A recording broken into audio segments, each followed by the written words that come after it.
I enjoy fixing things. And this is the problem with field coil. I enjoy the idea that I'm helping people keep things running and not just throwing everything away, keeping stuff out of landfill. Now there's fewer and fewer of the type of shops that we have here. Why don't you bring it in? We can take a look at it. They're kind of a dying breed because in the grand scope of things, they're not a big money maker, but it's nice to have the ability to get your small things repaired. I love to do lamps because there's an instant reward. After you've gotten it fixed, you turn the switch, the light comes on, it's done. You know you've done a good job. You don't need anybody to applaud. When something breaks, the simplest thing to do is throw it away. An alternative is to fix it. In small establishments across the country, skilled workers take pride in the art of repair. Customers who come to a shop like this are part of an exchange that contributes both to the environment and to the spirit of the local community. They don't make a smaller one than that for Okay, Eureka. this is what the problem is. Maybe I should just take this Well, one. maybe and it's we not a should see. Eureka.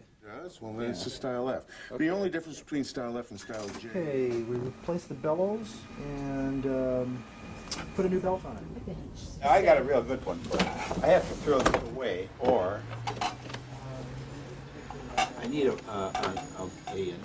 bolt here. Oh, this is kind of a focal point in the community for folks who really are not into a disposable society. I may be able to do something with it, but I don't have a lot.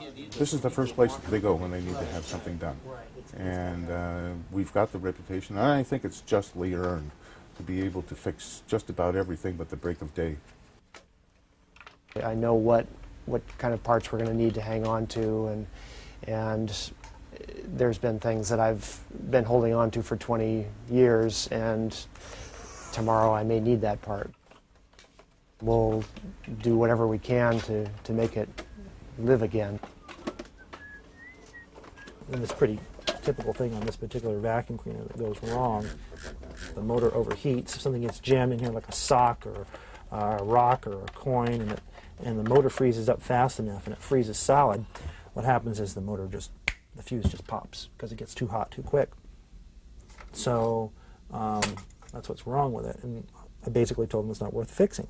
However, if I can fix it using some of the other parts that I have here, the spare parts, I can sort of customize the work as I go along. What I tend to do is I tend to look at a piece of equipment that has failed and try to envision how the equipment had failed, what it's trying to tell me about its failing. A craftsman will not just swap out parts and will not say that something is unfixable because we can no longer get parts or because they're too difficult to get. He'll try to use something else. He'll try to improvise.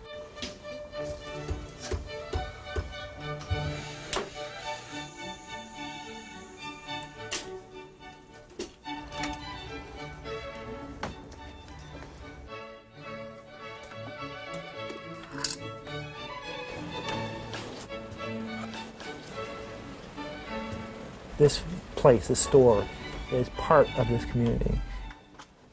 I like the personal one-on-one you get with a small business. You're dealing with somebody that you can build a relationship with. There you go. Oh, thank you. You get to know them, and they get to know you.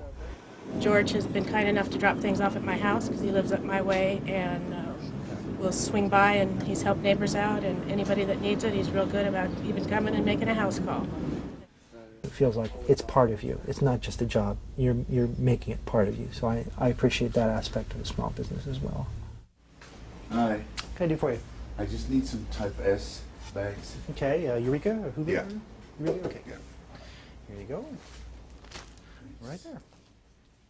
This represents to me something that may disappear from this town and from our little community here in general.